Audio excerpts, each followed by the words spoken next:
You're listening to Saturday Morning Media. And now, back to our show. I have a lot of really cool friends who do a lot of really cool things. I wanted to make it a goal to sit down with these friends and spend about 15 minutes or so getting to know them better and find out about their past, present, and their future. The result is this show. My name is Grant Pachoco, and this is 15 Minutes With. Darren Carter is a comedian and a good friend. Darren, welcome to the show. Thank you, man. Thank you for having me. Like when they do morning radio, they introduce them and then they go, yay, woo, woo, Yeah. and it's usually like the guests clapping for themselves. Right. Yay, Theater of the Mind. Here. They got a bell. I'm excited to talk to you, but I want to kind of start at the beginning. You said just before we started recording, you grew up in Fresno? Yeah, throw my shades on, man. Yeah, I grew up in Fresno, Central California, and Fresno is just a wealth of material. My wife calls Fresno the other F word, but of course, there's a bit that on my last album, but it's true though. I would tell people I'm from Fresno, and I would almost always get the same reaction, and it would be like, "I'm sorry." Yeah. Hashtag yuck. And I remember one time, even when I was, the way that I really was just like, this is enough, man. Like, I remember we were I was on a plane traveling to the East Coast, and when we landed, it was somewhere weird, like, let's just say Miami or something. And they were like, and on behalf of our Fresno-based flight crew, we thank you for flying United. And I was like, what Fresno? I'm from Fresno. And it was just that part of the country. It was so weird, and so at the very end, because I was the last one on the plane, and I told the flight attendant, I was like, "That's crazy! You guys are from Fresno." I go, "I was born and raised in Fresno," and that's what she goes, "I'm sorry," and I was like, "Gosh!" So then I wrote a joke about it, saying and I used to worry about that, wonder about that, like in auditions, when you go to the audition, and we go, "Hi, Grant, how are you?" And you where you from? And it's kind of like, "Oh, I'm from." Did you say Burlingame? Sure, yeah. Is that where it was? Or yeah, Burlingame. Yeah. So it's like, oh, San Francisco. So there's like this positive imagery with it, or people are like, I'm from, even if it's from like somewhere not quote unquote cool, New Jersey, New York, because a lot of people can relate to that. Where, hey, I'm from New Jersey. Oh yeah, I grew up in New Jersey, and then they have this instant bond, right? Or Nebraska. There's a thing, cornfields, Texas, So, but when you say, I'm from Fresno, they're it's like next, So I as a joke, I started saying I'm from Fresno, Fresno Beach. The beach is silent, but yeah. So when you were growing up, what's kind of the first creative thing? Because you're a very creative guy. Yeah. What's the first creative thing you got into? Was it like when you were a kid, where you're like, I want to do comedy, or was it something else? First creative thing that I could think of that was really legit, there's like a lot of children will draw and this and that, and I wasn't that good at that. But the thing that I really, I started doing a little bit of impressions, and kids were like, "Wow, that was really good. Can you?" And then I started. The thing I did really good was, actually, believe it or not, I started rapping back in the day. Oh, really? Back when the rap was simple, when you just, everything rhymed. You know what I mean? And there was kind of like a story to it, or there was it could be silly or fun, or it could be a joke, or even when it was braggadocious, it was like I was 5 years old with my own microphone. It was like that kind of thing. So I started rapping, and then a bright red hair, freckles, white kid, grew up in a predominantly Latino neighborhood, and blacks, but I went to this performing arts high school, and I would have went there anyhow, but because I lived in the neighborhood, but so. When I was rapping, this is like before Vanilla Ice. This is before you didn't really see a lot of white dudes rapping. So the word got around, especially this redhead, because I wasn't like like some New York guy. I was like So my first rap was silly, super silly, but it was all about incorporating vegetables and red hair and myself, and like it was. I'll do a little bit of it for you. Sure. It goes like this. It goes. When I was a kid, my hair was black, but then something happened, something went whack. Some mother ha-ha pushed me in my back, made me fall into a strawberry patch. Now the corn had ears, hurt I was raw. The potatoes had eyes and dug what they saw. The yams like my jam said it was sweet, and libby, they like the steady beat. Everybody say ho, ho, ho, ho, ho, ho, ho, ho. Green Giant. So that was, because it's about fruits and vegetables, and the Green Giant commercials playing back then, and yeah. And was that what were people like? like, you know, digging on that? Were they like, oh, this is awesome? Yeah. It was just like, wow, it was cool, man. Dude, and people would be like, hey, my homie don't think you could rap, man. Show him you could rap. And I did like this rap battle against this other dude. Like this guy was from New York, and he performed at the school assembly, and it was just like in the movies, man. It was like there's gonna be a fight, and all the kids are surrounded. Like there was just like what seemed like just 20, you know, hundreds of kids like all around. We're in this circle, and I remember like I remember that the kid, like, his name was Cool Rock J, and I remember he for the school assembly, he put sunglasses on top of his head, and he had a certain way that he put one hand on his hip and his other hand would kind of like rock back and forth. So I thought I can imitate that. So I go, does anybody have any sunglasses? And they're like, the white boy needs sunglasses. Give him some sunglasses. And the guy was really cocky, and he should have been. He actually went on to get a record deal. He was really good. Yeah. But I still won.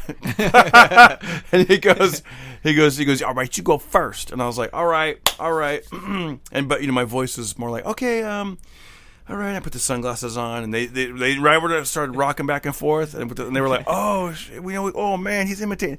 And I was like, I go. You say you're from New York. I go. How's it go again?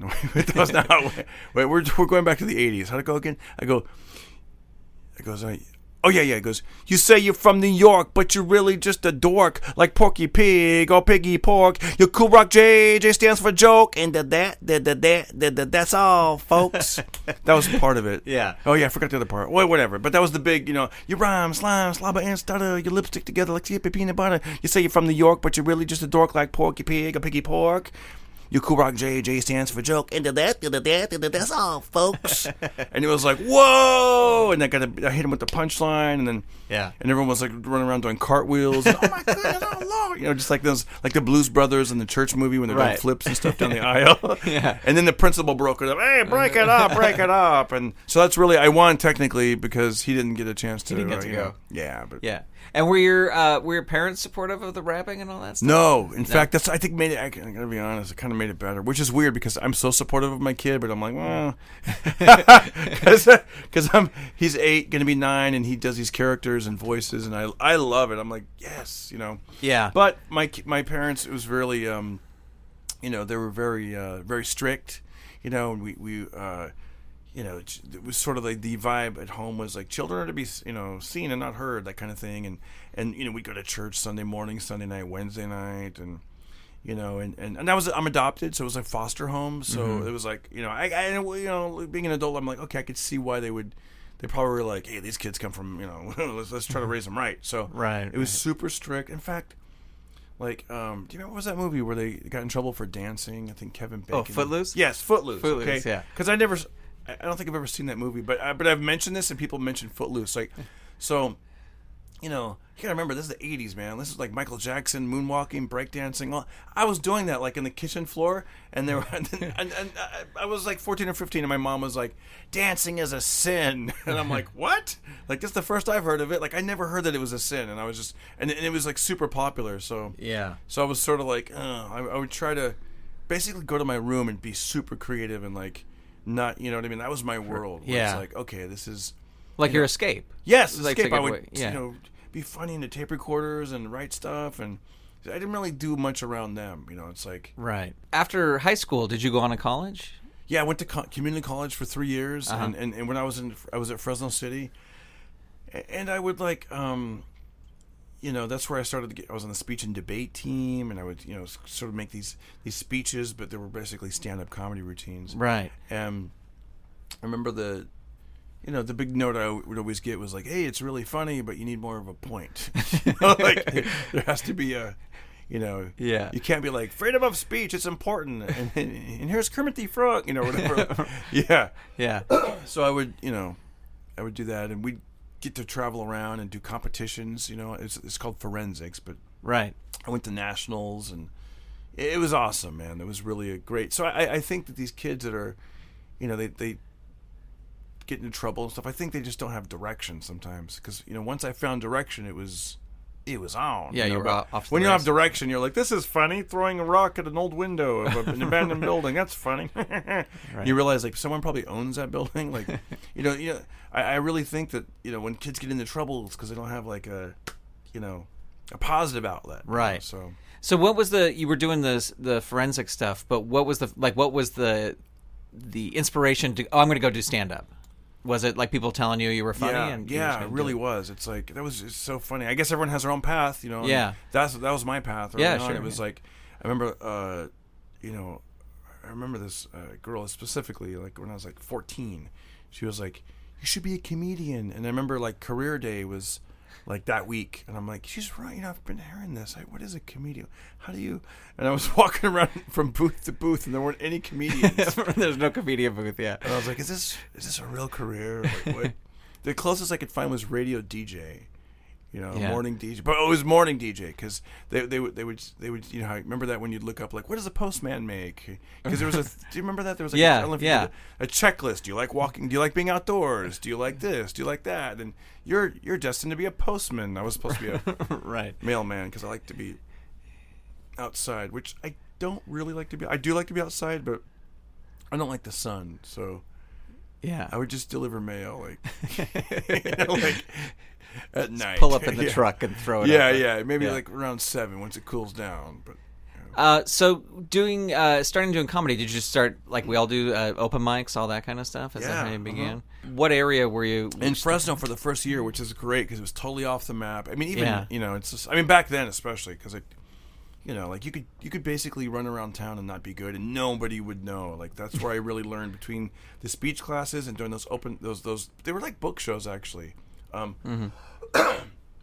There was this guy called Mr. E.E. Ellery Stevens, and he did a thing called the Comedy Crew, and we would get paid, you know, like $25 or something. Wow, you know, back in the day, and so it's like, oh wow, and that's where I got, you know, you get better and better, and then what got me out of Fresno was they had auditions at Great America, the theme park, Six Flags, yeah, of course, and I passed the audition and I booked the gig, and they wanted entertainers to entertain people called Atmosphere, like around, you know, like there was 5 of us, you know, entertain people in line for roller coasters and, you know, before a big puppet show, right, and you know, ice skating, whatever, like the figure skating, like just to go out and do 15 minutes of, you know, an act or crowd work, and that was really difficult, but it was doable, and I did it for a summer, but it got me into the Bay Area, and then from there I was hitting like the real clubs, and I go up to the Punchline in San Francisco and Tommy T's in the East Bay and San Jose, and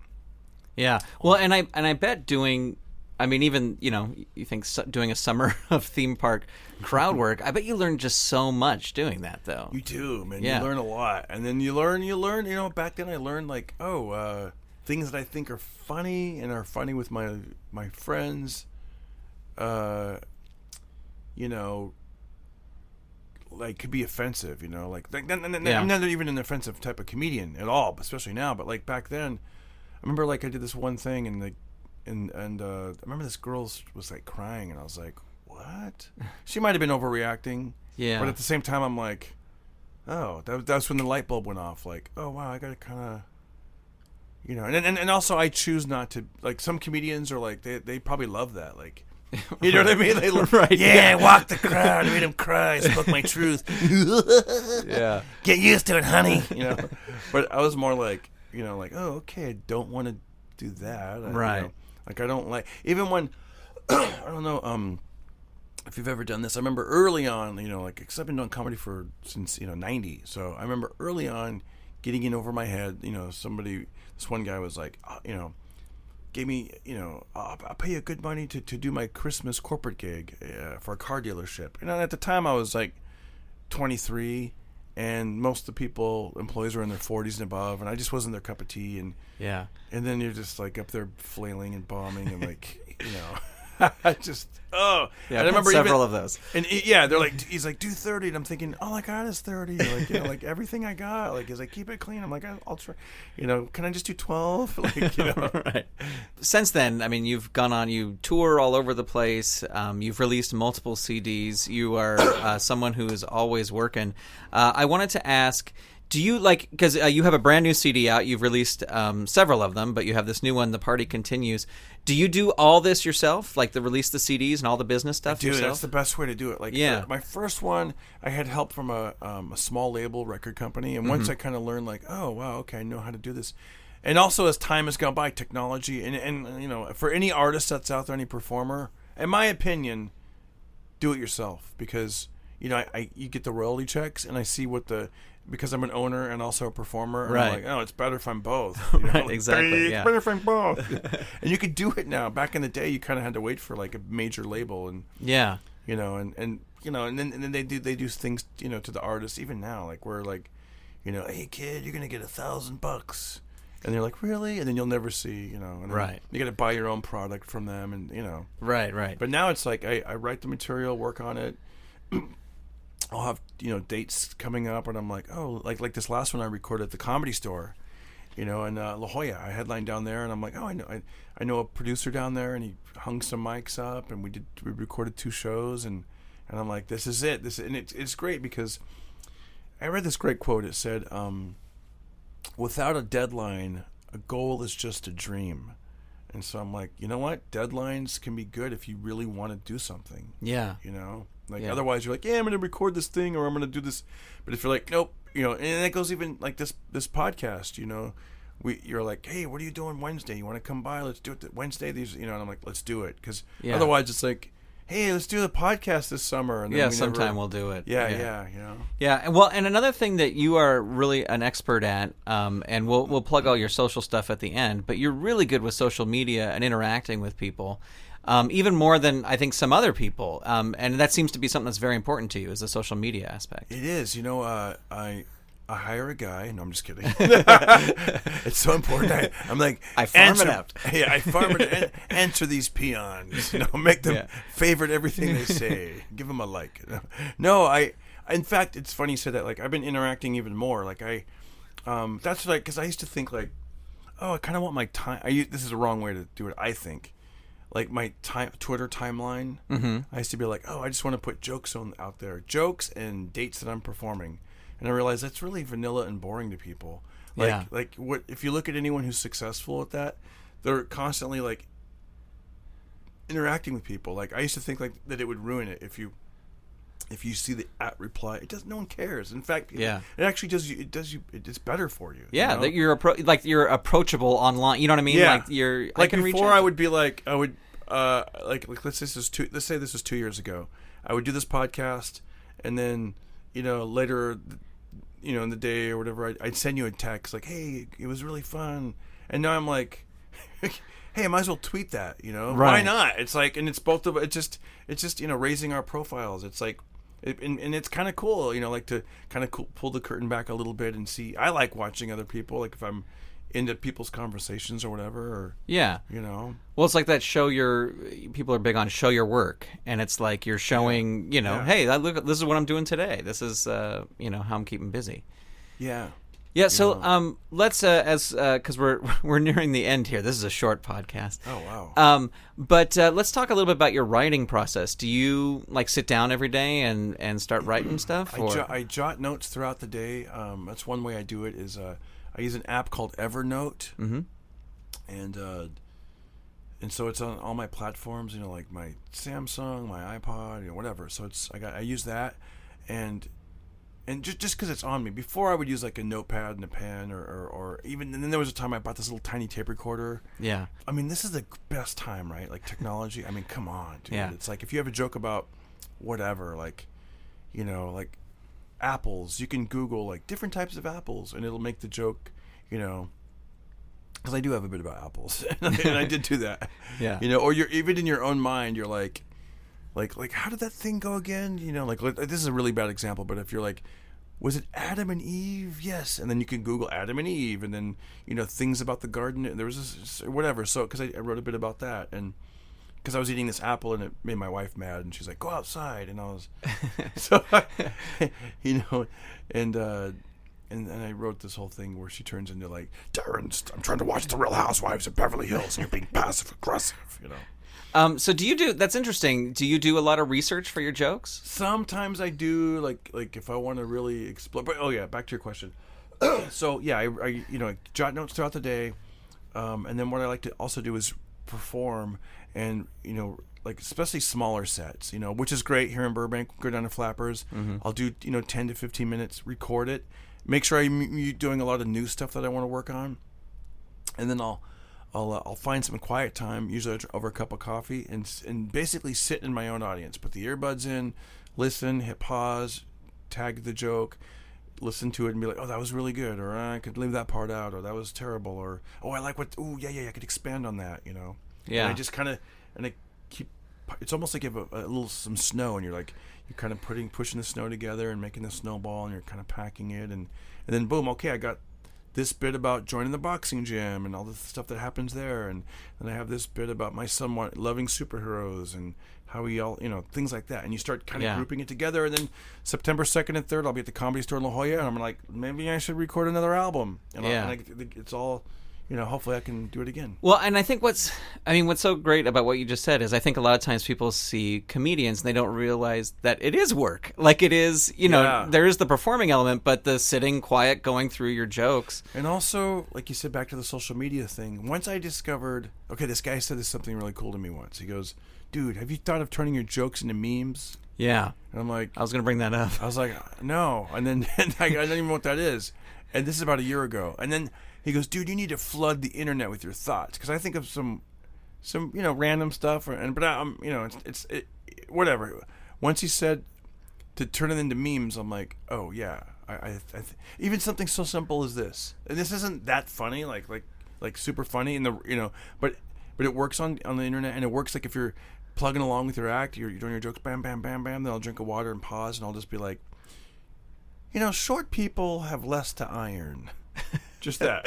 Yeah. It's like a quick one like that. It's clean. Short people have less to iron. And they think about it, and they're picturing a person ironing. Okay, that's done. And once somebody, you show me how to, you get this called meme generator, like the app, and then, I grab a photo, and the setup is the top part, the punchline is the bottom. And I'm like, yes! And I just had a ball with that. But you look at some of my memes and stuff? Yeah, no, it's so great. I mean, you're always working on that. You're always putting that stuff out. And I was going to ask you because, looking at your Twitter feed, I see your stuff come through during the day. And it's great. And people really respond to it. That's what I noticed as well. Oh, man, thank you. And for me, it starts with Instagram, because I put it all on Instagram, and then I kind of share it to Twitter and my Facebook page. But and what's great is that's a great place to keep it, Yeah. And then sometimes, like, middle of the night, I'm like, I haven't thought of anything. I'll just go through my own Instagram page and start sharing stuff. Like I'll throw 3 or 4 out there, because maybe people didn't see them the first time. Yeah. And then, or maybe there's new people in your world, or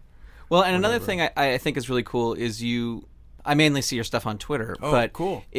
You, like, if someone comes to your show and tweets at you, like, you quote back and you reply, like you're like, thanks for coming, or you know what I mean, like yeah. And do you feel that's important? I do. Yeah. I feel like it's very important, because think about this. I think what made me think about that too is there's been some times where I would write somebody and then I never heard back from them, even if I was a fan. Right. And I became a little bit of a less of a fan. I hate to say it, but I did. Yeah. Unless it's someone huge, like some major rock star. I'm not going to be like, but if it's like a mutual peer, I would say. Yeah. And all it takes is that, or not even that they ignore. I wouldn't say I became less of a fan. That's not what I mean. But a little bit. But I will say this: if I write to somebody and they write back, I become way more of a fan. Exactly. I'm like, I love you. Like, I already liked them, and now I'm like, I'm in this guy's corner. Whatever they put out, I'm gonna get it, because I like them. Yeah. Because it just shows that you're. And my buddy said the same thing happened to him. He still loved this one podcast, and he said he wrote each one of them, and none of them ever responded. And he's like, I kind of stopped listening to it. And I'm like, wow, I kind of, it's weird. Like I don't know. Have you had that happen to you? Yeah. Well, I mean, from my own experience, like when I do the shows with Henson that I do, the Jim Henson Company, we have a show called Pup It Up, and after each show, I will go through and see like who tweeted or who posted on Instagram that they're at Pup It Up, and then I just reply back. I go, thanks for coming. And I notice that I will gain more followers or more Facebook likes or whatever if I do that. You know what would really help? Like, you should be like, thanks for coming, and then you should put ... send some nudes and then question mark. Yeah. Don't do that. Don't do that. Yeah, I'm not gonna do that. Yeah, like whoa, what's going on? What if you did that just as a goof, and then your status went through the roof? It became like millions of. This guy's crazy. He's super edgy.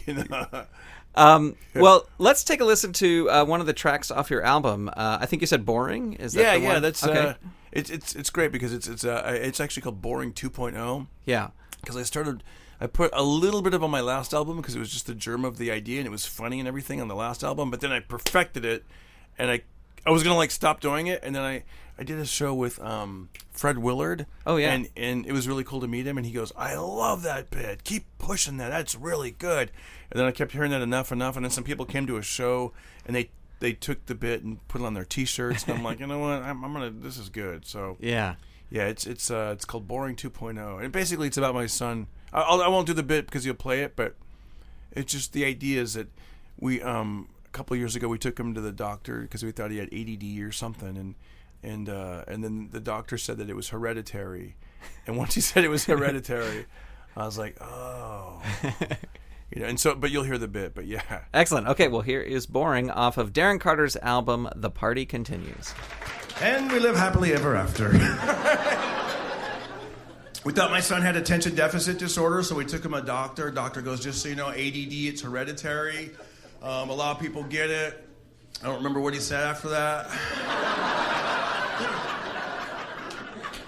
I just know he was talking, and I was like, boring!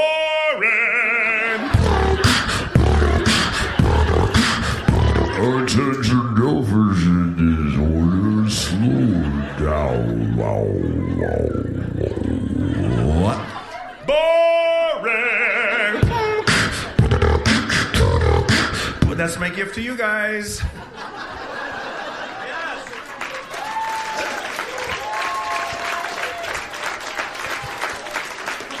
Next time you're hanging out with somebody, and it will happen, and they're droning on and on, just picture me popping up from behind them. Boring!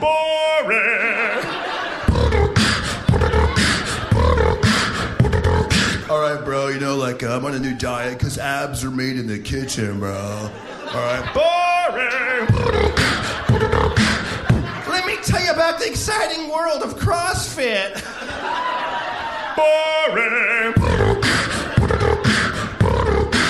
All right, bro, my new fantasy football team. Boring! Who wants to watch one of those Mayweather fights? Boring! Look at this video, isn't it great? It's this little cat. Boring! It's raining, it's pouring, this conversation's boring! Whoop, whoop. Do you know why I pulled you over? Boring!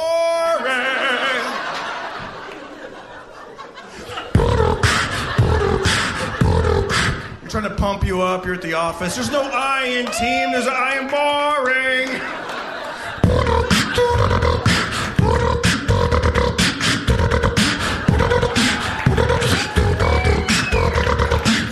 Hey, look, it's Jennifer from Cubicle 3. Show us your boobies. What? I gotta go to human resources now. Boring. I got fired. Boring.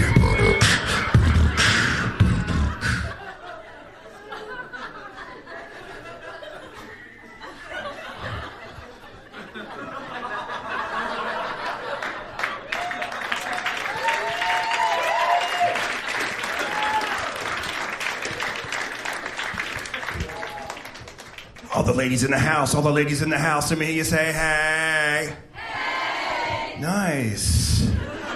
I like that. When you're married, you just hear one woman say it, and it's never fun. The hey is more like, hey! I just mopped. Take your shoes off. Sorry. It's like a sad beatbox. It's like a beat-down box.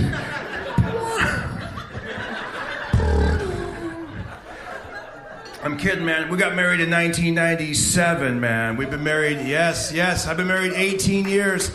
I gotta tell you, that woman is the best thing that's ever happened to me, and I'm boring!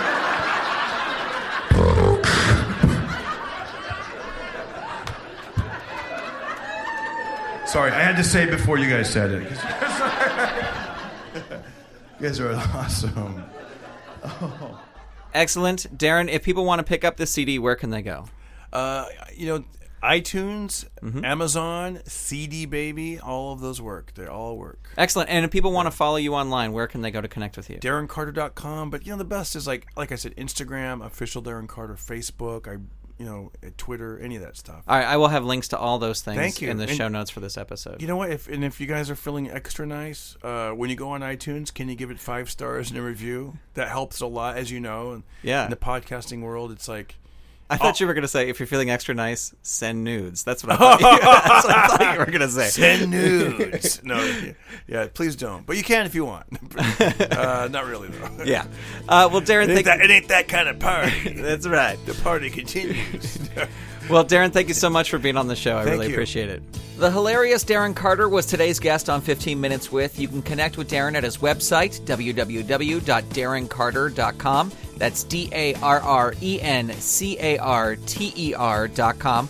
Or you can connect with him via social media. On Facebook, it's Darren Carter Official Fan Page. Twitter, his username is Darren Carter. And Official Darren Carter is his username on Instagram. And don't forget to pick up Darren Carter's new album, The Party Continues, available on all major online retailers. 15 Minutes With on the GrantCast is a production of Saturday Morning Media and made possible by the Saturday Morning Media Patreon patrons who've gone to patreon.com/Saturday Morning Media and set up a monthly donation for as little as $1 a month.